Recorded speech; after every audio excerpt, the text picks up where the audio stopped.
Fidèles téléspectateurs de la RTGA, bienvenue à votre émission Féminin. Vous le savez, ce magazine parle essentiellement de la femme, de ce qu'elle fait, mais aussi de ce qu'elle pense. Aujourd'hui, nous recevons une femme très engagée. Mais avant notre face-à-face, je vous laisse découvrir de qui il s'agit.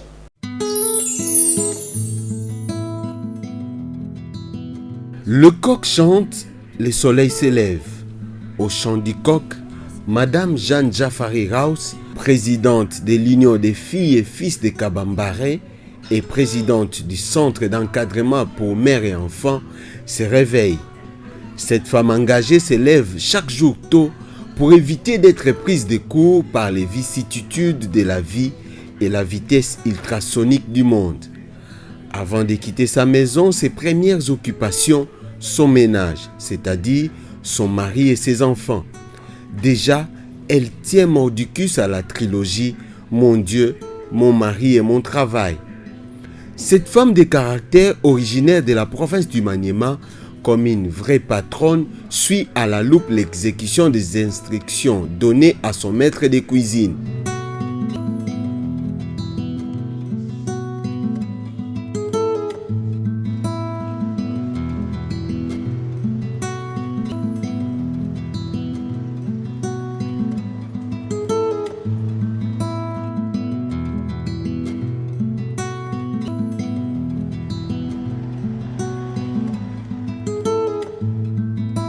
Sur la route, au volant de son 4x4, avant même d'arriver au bureau, Madame Jeanne Jafari pense déjà aux milliers d'enfants et de femmes de la République démocratique du Congo démunis qui, jour et nuit, implorent le ciel pour qu'il les vienne en aide. Ce fardeau qu'elle porte depuis des années l'a poussée à créer en 2001, après ses études de santé publique en Belgique et en France, où elle a décoché son diplôme de licence, un établissement d'utilité publique, la Fondagen, Fondation Jeanne Jafari. Ses missions fondamentales, l'épanouissement de l'individu dans tous les domaines, la promotion de la planification familiale, l'encadrement des enfants, l'octroi des microcrédits, particulièrement aux femmes maraîchères, pour ne citer que celles-là.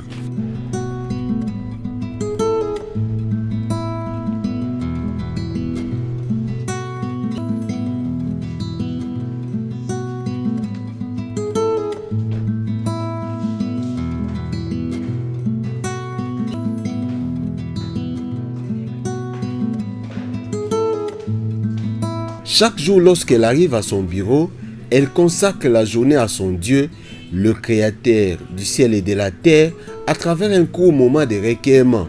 Tout de suite après, ce sont des dossiers à traiter, des réunions à tenir avec son staff et des audiences qui l'attendent. Question de planifier des actions à mener en faveur des enfants et des femmes de la RDC.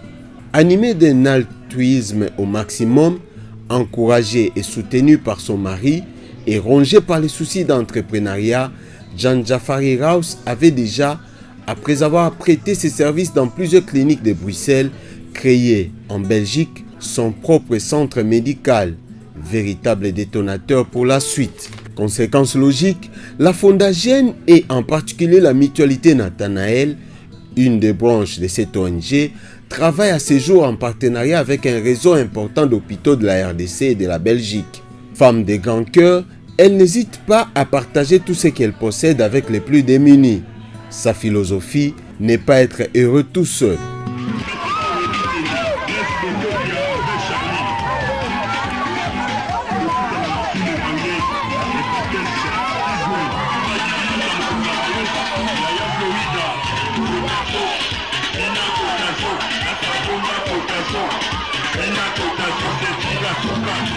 À la démarche calme et autoritaire, cette femme a un sourire légendaire et une manière très calme de parler, à tel point qu'elle finit toujours par convaincre ses interlocuteurs. En bonne citoyenne, Jeanne Jafari Raus, qui tient au développement de son pays, va, après ses études, travailler pendant plus de 3 ans, soit entre 1997 et 2000, comme secrétaire permanent chargé des visas à la Direction générale des migrations. Après la DGM, cette femme entreprenante va continuer à rendre de bons et loyaux services à la RDC.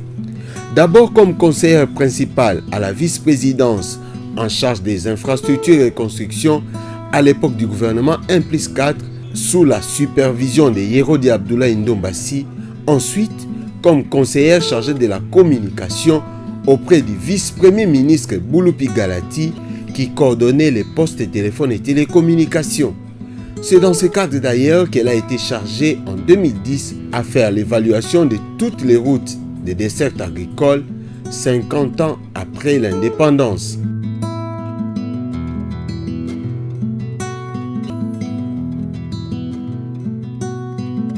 En 2010, les originaires et ressortissants du territoire de Kabambare dans la province du Maniema, réunis au sein de l'Union des filles et fils de Kabambare, UFK, vont jeter leur dévolu sur cette femme de fer en l'élisant à l'unanimité comme présidente de cette association. Depuis, Jean Jafari Raus, femme dévouée et déterminée, fédère autour d'elle toutes les forces ainsi que toutes les intelligences grises de Kabambare. Objectif final, développer ces territoires et par extension la province du Maniema et dans une échelle un peu plus large, la République démocratique du Congo.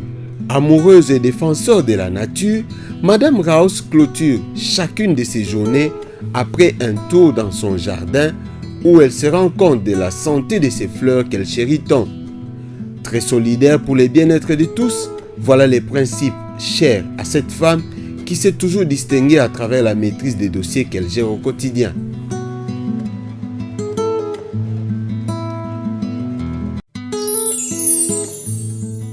Vous l'avez compris, notre invitée de ce soir, il s'agit de Madame Jeanne Jafari. Elle est opératrice socio-économique. Avec elle, nous allons parler de l'implication de la femme dans le développement. Bienvenue, Madame. Merci. Et pour ce nouveau numéro, je ne suis pas seule sur ce plateau. Je suis avec ma consoeur de Biwan, Feza Mika. Bienvenue, Feza. Merci, Maggie. Avec elle, nous allons co-présenter ce magazine. Pouvez-vous nous dire brièvement, nous donner votre parcours parce que vous êtes opératrice socio-économique, en quelques lignes? Je suis tout simplement une femme engagée dans l'humanité. Et je suis PDG de Connection Sécurité. Et je suis présidente de l'ONG Fondagen.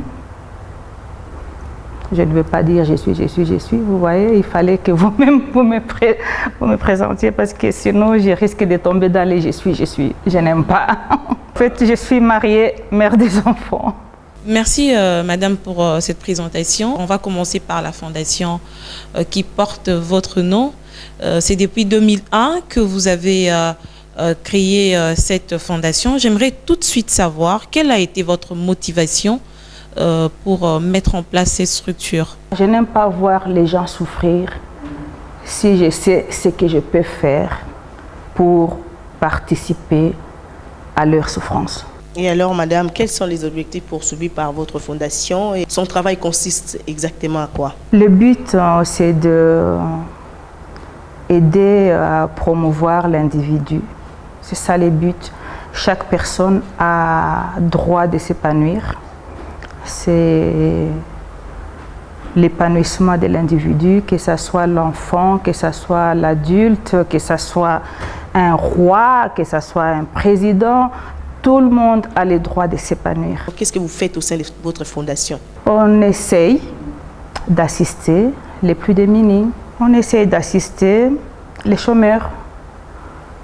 On essaye d'assister les enfants que les parents n'ont pas de moyens. Les enfants qui traînent dans la rue. Les mamans qui n'ont pas de moyens. Même les messieurs qui n'ont pas de moyens. En fait, on prend tout le monde. Les jeunes qui ont du potentiel. Et venir en aide aux gens comme ça, Madame, nécessite quand même des moyens. Comment vous faites pour pouvoir répondre à ces besoins? C'est pas trop compliqué. Tout ce que je fais, je le fais avec Dieu. Je lui demande d'abord de m'aider. Je lui demande de me donner tout. Parce que quand vous regardez bien la parole, Dieu nous donne tout. Il n'y a pas d'exception. Lorsque vous êtes engagé dans quelque chose, Dieu vous fortifie. Dès que Dieu vous fortifie, vous avez cette puissance-là intérieure. Et c'est ça qui vous pousse d'aller de l'avant. Ce que j'ai déjà fait auparavant dans les sociales, ce n'était pas trop compliqué pour faire un planning de tout ça. Donc vous êtes organisé et vous avez des financements des autres partenaires peut-être? Nous avons des dons et les dons là qui arrivent toujours à la destination. C'est ça qui est bien en fait. Comme je travaille avec Dieu, je n'ai pas le droit de prendre un seul ou bien une seule chose que je reçois pour vous. Ça doit vous parvenir. Donc vous êtes quand même consciente qu'il y a des gens aussi qui reçoivent des dons comme ça pour pouvoir aider les autres et qui ne peuvent pas le faire. C'est quand même aussi quelque chose à décrier. Oui, il y a des donateurs. Oui, il y a des donateurs. Vous mettez un accent particulier sur la femme parce que l'on sait tous que la femme aujourd'hui est frappée par la pauvreté. L'on dit que la pauvreté se féminise de plus en plus.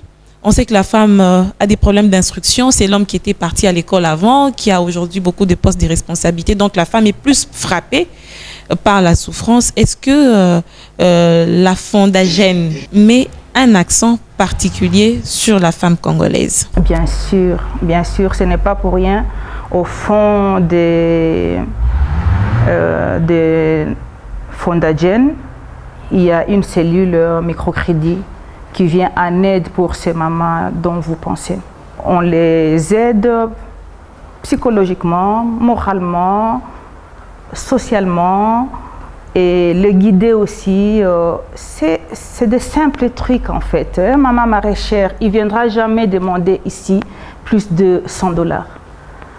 $100 suffit pour plaire à toute une famille et les guider aussi comment il peut utiliser ça. Il peut amener son projet et puis nous, on l'aide aussi à planifier l'encadrement.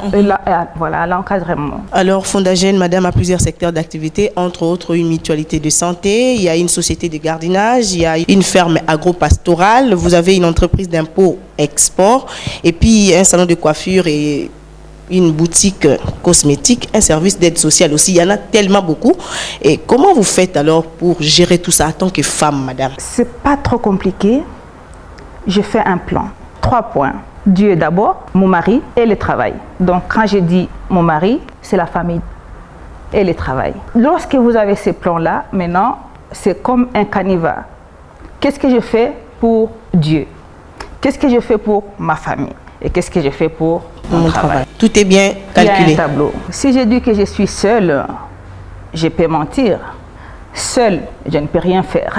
Mais avec Dieu, on peut tout faire. Et le fait quand même que vous-même, vous teniez autant d'activités avec beaucoup d'attention, je peux le dire ainsi, parce que ça marche, pour preuve, ça veut dire que madame, la femme congolaise peut apporter beaucoup dans le développement du pays si elle est engagée comme vous, bien sûr. Si on la laisse faire.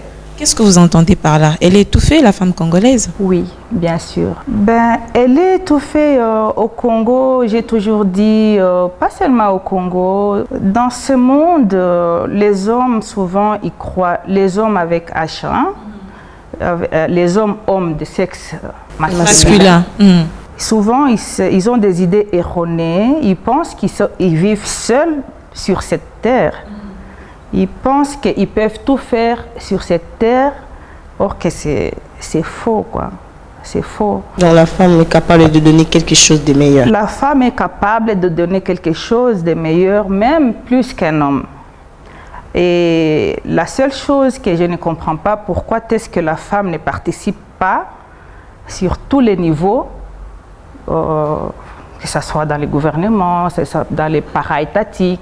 Pourquoi est-ce que la femme ne participe pas à 70 ou à... Il y a un quota de 30% qui a été voté. Ce quota n'est peut-être pas respecté. C'est vous. Pourquoi ce quota de 30% n'est pas respecté?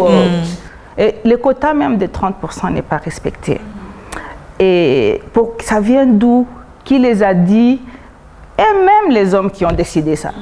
Clara Zetkin, elle s'est mis un jour à réfléchir pour la journée, pour les droits des femmes. Les droits des femmes. Est-ce qu'elle s'est mise à réfléchir comment trouver un jour dans l'année pour faire la fête? Non. Elle s'est mise à réfléchir comment faire participer à la femme dans tout, partout, que ce soit dans l'État, que ce soit dans le gouvernement, que ce soit partout, n'importe où, comment faire sortir cette femme qui a du potentiel. Et c'est ça que si on revient au début que j'ai dit, on fait ici comment faire sortir du potentiel chez l'homme ou chez la femme. C'est juste ça, sur ça qu'il avait réfléchi. Alors, madame, on peut dire que vous êtes contre la célébration de la journée internationale de la femme parce qu'apparemment, on n'accorde qu'une seule journée pour la femme. Je suis contre la fête. Je ne suis pas contre la journée en soi. Je suis contre la fête. Ce n'est pas une fête de Noël. Nous ne sommes pas des animaux. Parce qu'à Kinshasa, toutes les femmes, le 8 mars, cherchent à avoir un nouveau pagne. Il faut se faire coiffer, il faut se faire belle juste cette journée. C'est mon cheval de bataille. Que cette histoire se termine. Donc, vous voulez que le 8 mars se passe dans la réflexion? Le 8 mars se passe dans la réflexion, dans les séminaires, on peut faire des panels, des discussions. On doit faire comment pour avoir nos droits, on doit faire comment parce que quand on a obtenu les droits de vote, les femmes ont réfléchi, maintenant on vote, nous tous. Et lorsqu'on vote, nous tous maintenant, à 100%. Pourquoi est-ce qu'à 100%, on ne peut pas faire d'autres choses? On doit faire d'autres choses, nous aussi. Madame, vous êtes depuis 2010 portée à la tête de l'UFK, qui est l'Union des filles et des fils de Kabambare. C'est quoi cette organisation? C'est une organisation qui réunit tous les fils, les filles et fils de Kabambare sur une même table, pour parler, discuter, montrer notre culture, venir en aide, réfléchir sur notre développement, pour mettre le marteau, transférer la culture. Parce que nos enfants, peut-être, ils doivent aussi connaître leurs origines, d'où ils sortent. Et pourquoi le choix a été porté sur vous? Quelle a été la motivation? Je pense qu'ils ont trouvé en moi une femme sage. Ils ont trouvé en moi une femme qui n'est pas conflictuelle. Vous n'avez pas de difficultés depuis que vous êtes à la tête de cette organisation? Ça se passe bien? Ça se passe très bien. Beaucoup de défis à relever aussi quand même. Des défis à relever entre nous, il n'y a pas. Mais il y a des défis à relever pour le développement de notre territoire. Ah ouais. Et alors, Madame Jeanne, vous êtes une actrice de développement, mais aussi une mère et femme au foyer. Comment vous faites pour concilier ces deux tâches? Que je fais un programme. Sur mon programme, je fais un plan. Je commence avec quoi? Je fais des plans, des programmes de la semaine dans ma cuisine. Par exemple, lorsque j'ai un programme de la semaine, ça va comme sur les roulettes. Et alors, est-ce que le combat que mène la femme aujourd'hui, vous savez, les femmes cherchent à être réellement représentées, d'abord dans toutes les institutions et puis dans plusieurs domaines de la vie.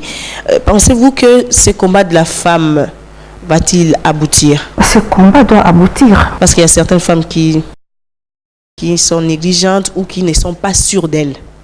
Non seulement ça aussi, les hommes ne sont pas aussi assez ouverts. Dès lors que l'on sait là où les bas blessent, ce n'est pas compliqué. On a déjà diagnostiqué que les hommes ne sont pas courtois. Nous avons déjà diagnostiqué que les hommes nous étouffent. Nous avons déjà diagnostiqué que les hommes nous bousculent. On connaît déjà les problèmes. On connaît déjà par où commencer les traitements. Et alors, qu'est-ce que vous faites pour trouver la solution pour que ces combats puissent aboutir? Pour trouver des solutions, c'est de multiplier les séminaires avec les femmes et leur faire passer les messages et leur dire que vous avez beaucoup de potentiel, vous avez beaucoup de valeur et vous êtes forte. Quelle est la place que vous vous accordez à la femme dans les développements du pays? Je la place partout. Elle a un rôle très important. Très important. Mais vous êtes quand même aux côtés de ces femmes-là au quotidien parce qu'avec la Fondation, vous rencontrez toute catégorie des femmes avec votre association, évidemment. Toute catégorie, évidemment. La lecture que vous faites de la femme, a-t-elle vraiment compris son rôle? Parce que vous, aujourd'hui, vous êtes engagée. Est-ce que les autres femmes aussi ont compris ce rôle-là? Il y en a beaucoup qui ont compris. Je ne suis pas la seule. Ouais. Au Congo, il y a beaucoup de femmes qui ont compris et les femmes qui n'ont pas encore compris, on ne les dit pas que vous ne comprenez pas. Moi, par exemple, je n'aime pas qu'on dise Jane, tu dois faire ça. Non, il faut... Non, dicter, oui. Mais il faut aussi me dire comment je dois faire ça. Je ne dois pas arriver chez les femmes, je leur dis non, il faut que vous soyez éveillés, les femmes, mettez-vous debout, et puis je les tourne le dos. Comment ils vont faire? Il faut être là pour les accompagner. Je dois être aussi là pour les expliquer comment est-ce qu'ils doivent se mettre debout, et quand ils vont se mettre debout, comment ils vont faire, et quand ils doivent marcher, comment marcher. S'il faut courir, comment courir? Parlons, madame, de la promotion de la femme. Pensez-vous que le gouvernement congolais s'emploie à promouvoir la femme? Non. Comment ça, non, madame? Parce que s'il faisait au quotidien à donner la voix aux femmes, dis-moi un peu, par exemple, je prends toujours l'exemple du gouvernement. Combien de pourcents qu'il y a? Est-ce que c'est toujours la faute du gouvernement? Parce que généralement, s'il faut qu'on puisse faire un peu de recul, s'agissant de la nomination au sein du gouvernement, on recourt à quoi? Aux listes des partis politiques. On revient à cette question des quotas. Et quand il faut rechercher sur les partis politiques, on ne dit pas qu'il n'y a pas des femmes compétentes. Il y a des femmes compétentes, mais qui ne sont la pas sûres liste d'elles. que les hommes qui dirigent les partis politiques présentent est déficitaire des noms des femmes. Qu'est-ce que le gouvernement fait ici? Quand on des hommes qu'on présente, la liste qui a été transmise. On va insister, mais pourquoi vous n'avez pas envoyé les femmes? Il ne faut pas toujours taper du doigt sur le gouvernement, mais je pense que les responsabilités sont partagées à ce point. Mais il n'y a pas que dans les gouvernements. Il y a des para-étatiques, il y a des sociétés privées que la femme n'est pas du tout représentée. C'est là où restent les combats. Tu peux trouver 1, 2, 3 femmes, mais ce n'est pas toujours suffisant. C'est ça le pourquoi. Tant qu'il y a encore le pourquoi, je ne serai pas encore satisfait. Aucune femme ne serait encore satisfaite. On ne serait pas encore ici en train de débattre ces problèmes. C'est vraiment très primitif encore chez nous. Alors, madame, est-ce que c'est dans votre fondation, Fondagène, vous avez des femmes qui travaillent avec vous? J'ai des femmes qui travaillent avec moi. Elles sont compétentes? Qui sont très engagées et très compétentes. Même en connexion, en sécurité, j'ai des femmes qui passent la nuit dehors dans le gardiennage. J'ai des femmes qui se font menacer. J'ai des femmes qui portent l'uniforme comme des hommes. Ça veut dire qu'aujourd'hui, la parité dont nous réclamons 50-50 vaut la peine, parce que les femmes dont on a toujours décrit sur le plan physique d'une certaine faiblesse peuvent aussi travailler. Vous savez d'où vient cette faiblesse? Elle vient d'où? C'est parce que la femme, quand elle est grosse, elle doit attendre la délivrance.